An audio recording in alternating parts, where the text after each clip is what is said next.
Hello, Pumpkin. Do you partake in watching my Counter-Strike films very often? I feel like I've seen you around here quite a few times. Have you ever heard of a Counter-Strike rookie? I made a video on the 2021 Counter-Strike rookie class quite a while back, and in that video I explained how I personally found out who the rookies were. But today we're going to be using the HLTV criteria, which for them is someone who went from having fewer than 30 maps versus top 20 teams on LAN, fewer than 60 maps versus top 20 teams overall, fewer than 5 big event appearances, no appearances at the second legend/elimination stage of a major, and fewer than 20 weeks in the top 20 of their ranking. And then you become a rookie after you kind of break one of those thresholds. So yeah, that's how I'm going to be deciding who the rookies of 2022 are. But another easy way is normally just going to the player's page, going to their events, and then hitting the top 10 filter. And when events start popping up is probably when their rookie year is. It doesn't always work, but it's like a 95 success rate, so you should mostly be good just doing that. Anyways, this video is going to be just like the other one I made. I'm going to be going over all of these rookies, kind of seeing how their careers panned out, and then ranking all of them.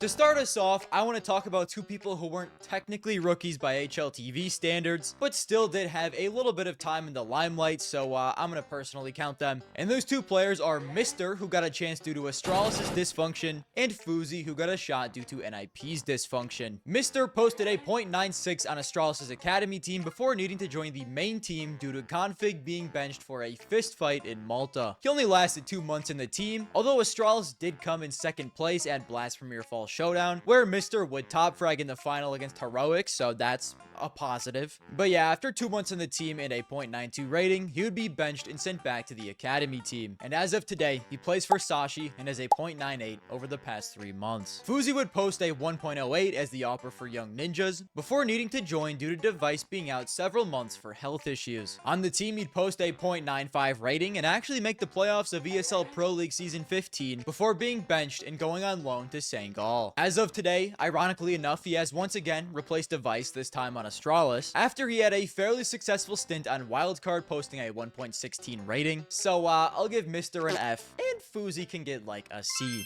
Armlings? Do you see that over there? Bro, what is that? It's been staring at me for hours. Ah! Oh, no worries. It's just that new knife that I bought from today's sponsor, Skins Monkey. Skins Monkey is an instant trading site with an incredibly large selection of skins, low commission, and an easy search filter system. Buying or trading your skins has never been easier. And if you use my link today, you can get up to $5 completely free. They also have daily, weekly, and monthly giveaways on their freebies tab, along with a 35% deposit bonus if you use code Garmour. If you want to check out Skins Monkey, scan the QR code or hit the link below. Thank you to them for sponsoring, and back to the video. Fame and Norbert joined VP, or at the time Outsiders, in May of 2022. They'd go on to replace Yakinder and Buster in the roster after a disappointing showing at PGL Major Antwerp, where they missed the playoffs going 1-3. They'd actually both come from the same team, a tier 2 Russian team called K23, where they were easily the two best riflers on the roster. Somewhat big things were expected out of Fame, as he was shouted out by Hobbit and Electronic in their bold predictions, and well, immediately after these two would join Outsiders, they would win the IEM Rio Major. I mean, what else do I need to say? It took these two 6 months in tier 1 to reach the pinnacle of Counter-Strike, but weirdly enough, this is also the only S tier tournament these guys have ever won. The Fame Norbert career arc is incredibly strange, right? Imagine for a second you Charisler up a triple-decker BBL baddie and you want to impress her with your high velocity, reverse twister, doggy style technique. So you take an extra strength gas station rhino pill, and while the move is a huge success, you come out of it with erectile dysfunction. That is basically the Fame Norbert career arc. But despite this, Fame has been one of the most reliable pieces VP has had over the past few years, despite their constant dysfunction. And during his total time with VP and Outsiders, has posted a 1.08 rating. Norbert during his time posted a 1.03 rating, and as of today is frying on HO2 with a 1.26. To be honest, I don't really know how to rank these two. I kind of wanted to do an S because they literally came in and just won a major, but they didn't really do anything else after that. Like, neither one of them ever were in the HLTV top 20, and I think I kind of want to keep S tier for like the really elite of the elite individuals, so both of you can enjoy A tier. In 2022, MOUZ promoted 3 of their academy players to their main team, JDC, Torji, and Zershin. The first of which was Torji in January. In Tier 2 on MOUZ NXT, Torji was a freak with the AWP, posting a 1.25 rating. This was then enough to get the attention of Rops, who decided to make Torji his bold prediction. And my god, was this a phenomenal call. Since joining MOUZ, Torji has placed in the top 20 twice, won 4 tournaments, and posted a 1.12 rating. And since the start of CS2, I'd also say he's consistently been a top 5 AWPer in the game. JDC was a talented German rifler who played on MOUZ NXT from June 2021 to March 2022. During this time, he posted a 1.12 rating before being moved to MOUZ's main roster, and while his time in the team was fine, but not nearly as successful as Torji's was, he'd play in the team for 15 months, but only post a 0.99 rating. But despite this, during his time there, MOUZ actually wasn't too bad. They made the playoffs of Cologne, ESL Pro League, and the semi-finals of the IEM Rio Major. But despite the team's pretty decent success in Tier 1, he would be benched in June of 2023, and as of today, he plays for Big. Expectations for Zershin were incredibly high coming out of MOUZ NXT, as he was the bold prediction of Zywoo, Brokey, and Twist. During his time in MOUZ's academy team, he posted a 1.14 rating before he was added to the main roster in August of 2022. Since joining MOUZ, Zershin has been one of the best openers in the entire world, winning 4 trophies similar to Torji, and has also been in the top 20 twice. Along with this, his rating since joining the main MOUZ team is a 1.13. With Torji and Zershin both being home runs, I'm gonna have to put them in the S tier, and JDC, you can get a C tier. Next is probably the man you have all been waiting for. Monesy was a 16-year-old Russian AWPer from Na'Vi Academy, and during his time on this academy team, he posted a 1.29 rating, and quite simply was just clip farming everyone that he played. He went on to be the bold prediction of damn near everyone. His 2 future teammates in Hunter and Nico, along with Simple, Bit, BlameF, and Stown, all made him their bold prediction. And well, it turned out that Monesy would become maybe the most obvious success story in Counter-Strike history. His move into Tier 1 just made too much sense at the time, and well, he moved from Na'Vi Academy to the team that just lost in the major finals without an AWPer. How could it not have worked out? In Monesy's first year in Tier 1, he was ranked as the number 7 best player in the world, along with Rookie of the Year, Highlight of the Year, and an S-tier tournament win. And this was all on the back of a 1.17 rating. And since his rookie year, well, he has only gotten better. Since 2022, he has not placed out of the top 4 in the HLTV top 20, won a lot more S-tier tournaments, tournament MVPs, and has consistently been a top 3 AWPer in the world. As of today, he's playing on Falcons, where his rating with the team is a 1.27. To be honest, I wanted to give Monesy an S+, because I do feel like he deserves to be on a tier above everyone else. But with no major win, welcome to S tier, buddy.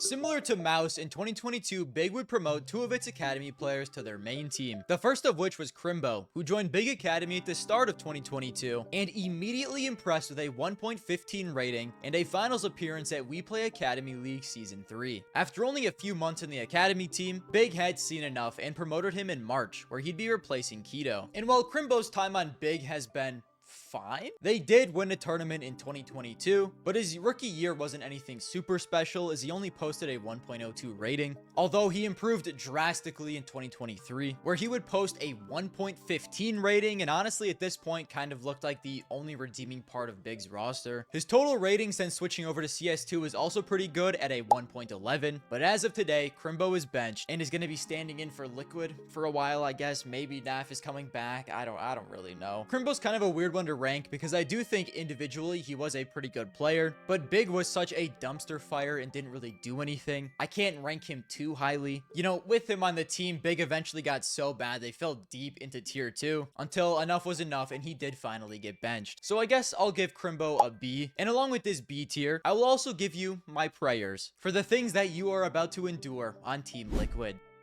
Along with Crimbo, the other rookie that was promoted to Big's main roster this year was Sin, who is only considered a rookie because he was on Big's main roster when they placed 9th to 11th at IEM Rio. He literally moved from their academy team to the main team, played 5 events, posting a 0.94 rating, and then went back to the academy team. He would eventually rejoin their main roster in 2023 on more of a permanent basis where he'd post a 1.03 rating, and then after being benched in early 2024, he would be sent to M80 to be their IGL. And I'd say, to be honest, he's done a pretty solid job as the IGL of M80. They're dominant in tier 2 NA, it just kinda, they're a little shaky when it comes to tier 1, but still. Rookie year is a little weird, but I'll also give Sin a B. Now, for this next one, I'm including the 2 rookies that joined ENCE, but I made a mistake when writing this script. I thought Madden was a rookie this year. He passed every single threshold besides one. He was on FPX in 2021, and they were a top 20 team for more than 20 weeks. So technically, Madden's rookie year was 2021, but I didn't talk about him in the 2021 video because definition of a rookie is evil, man, okay? I can't keep track of all of them. So I'm going to talk about Madden here because he joins an actual tier 1 team in ENCE in 2022. So I'm gonna stretch the rules a little bit and we're gonna talk about him. I remember hearing Madden's name quite a bit back when he played on Godsent as an extremely talented up-and-coming rifler. And well, after continuing to impress on FPX, he was eventually picked up by ENCE in January of 2022. During his time on the team, he posted a 1.02 rating, but while that might not blow your socks off, the team's success with him on it was great. The first iteration of the ENCE team he joined was Snappy, Madden, Diha, Hades, and Spinks. But the team really hit its ceiling with Snappy, Madden, Diha, Nertz, and Sunpius, winning ENCE's last ever trophy in IEM Dallas 2023 and reaching a peak of number 2 in the world. Now, reaching number 2 in the world was something they actually did with both iterations of their team, as ENCE ended 2021 with Dodo in being ranked number 15 in the world, and then shortly after Madden would replace him at the start of 2022, the team skyrocketed up to a top 5 team in the world, once again with a peak of number 2. It honestly seemed like Madden was the missing piece that the team needed, and he was a consistent, stable rifler for the team for 2 years, till the team was picked up by Falcons. Interestingly enough though, despite the Falcons' disaster class, Madden went from posting a 1.02 rating on ENCE to a 1.02 rating on Falcons. So I mean, Buddy was still doing his job, but the team stunk, so he was benched in November of 2024. As of today, he's playing for Fnatic, and while it hasn't been very long, it doesn't look great so far. Despite this, I'm giving Madden an A. He helped ENCE break into not only tier 1, but become one of the best teams in the world twice, and was a complete rock for the team despite some short roster instability with Spinks and Hades. And well, while I'm talking about Madden, I might as well also talk about Sunpius. Sunpius broke out in 2022 with full Spanish roster Movistar Riders, as they made the semifinals of IEM Cologne. In 2022 with Movistar Riders, Sunpius posted a 1.16 rating, and this was enough to get the attention of Snappy and ENCE, who would need a replacement for Hades. He proved to be an absolute demon and a generational signing for the team, posting a 1.15 in 2022 with ENCE, and in 2023 a 1.13, along with being the MVP of IEM Dallas and the number 6 ranked player in the world. Unfortunately, he was also a victim of Falcons, but as of today, he plays in G2, where he has posted a 1.05 with the team and 1 blast hope in London. And you know what, man, I'm gonna give Sunpius an S. He was a phenomenal signing for ENCE, even if it was cut short by Falcons. Similar to damn near every other single team I've talked about in this video, in 2022, Spirit would add 2 rookies, Patsy and Wonderful. Patsy is a super strange case, where he technically joined Spirit in 2021 with Dexter, but he was the team's 6th player. So in 2021, he played a total of 16 maps and posted a 0.82 rating, before actually getting moved to the main roster in 2022. And after being given a real shot, he'd break out, posting a 1.13 rating, and while this was enough to get him in contention for Rookie of the Year. Not that he really had a chance to win it with Monesy also in the running, but at least he made the list. In 2022 with Patsy, Spirit would make the semi-finals of PGL Major Antwerp and the playoffs of the IEM Rio Major. Although that IEM Rio Major run would not be with Dexter, who he came into the team with, but instead a new opper in Wonderful, who joined the team shortly after PGL Major Antwerp. Wonderful had recently broken out with Hellraisers, posting a 1.31 rating. And after joining Spirit in June of 2022, he'd post a 1.16 with the team, which was also enough to get him in contention for Rookie of the Year. The main difference for Wonderful and Patsy is the paths they took after Spirit, because Patsy would go on to join Liquid, which was a complete disaster, and has been floating in tier 2 ever since. Wonderful, on the other hand, left Spirit to join Sprout, where in his few months with the team, he would post a 1.29 rating, and eventually get picked up by Na'Vi as the replacement for Simple. Since joining Na'Vi, Wonderful Wonderful has won a major along with 3 other tournaments and has also been ranked the number 11 player in the world in 2024. He's still playing on Navi today, and over the past 3 months has a 1.23 rating. At the time, Patsy was a great pickup, and he did have a very solid rookie year, but he really has not done much since. So I unfortunately must give him a C, and while this might get some of you upset, I'm giving Wonderful an S. The last player I'm going to talk about in this video today is Safe. He played on Pain for about a year and a half when they were still a tier 2 team and posted a 1.28 rating. This was enough to get him picked up by Furia in January of 2022, but unfortunately he could not translate his tier 2 South America form into tier 1 as he fell from a 1.28 to a 1.04 with Furia. Now he was with the team when they made their electric IEM Rio major run, but that was probably the peak of his time with the team. He'd end up getting benched in June of 2023 and eventually going over to MIBR, where he's posted a 1.08 in his time with the team, and as of today is benched. I feel like I gotta put someone in the D tier, so welcome to the D tier, buddy. Guys, here are the final rankings for all the rookies of 2022. I feel pretty good about most of them. Maybe you could switch some of the B, C, D tier guys, but it is what it is, bro. Like, you could say maybe Safe is better. He deserves C tier. You might be right. I just thought someone had to be in D tier, and it was you. Sorry, buddy. Like, for the most part, 2022 is a very good rookie class. There's, at least in my opinion, 8 people in the S and A tier, and only 7 B or below. So more often than not, if teams were adding rookies to their team this year, it was a good move. A lot different than 2021, I would say. In 2021, I feel like the rookies were a lot more all over the place. Sure, there were a couple of home runs, but I feel like there was a lot of stinkers as well. So the 2022 class was smaller, but I feel like it was better overall. That's it from me today, fellas. Let me know down below if you agree with my rankings of these rookies or if you think I'm just clinically insane. And why don't you tap that like button just like how Norbert tapped that triple-decker BBL baddie. If you want noties, turn on the bell. And that's it from me today, fellas. I will see you guys later.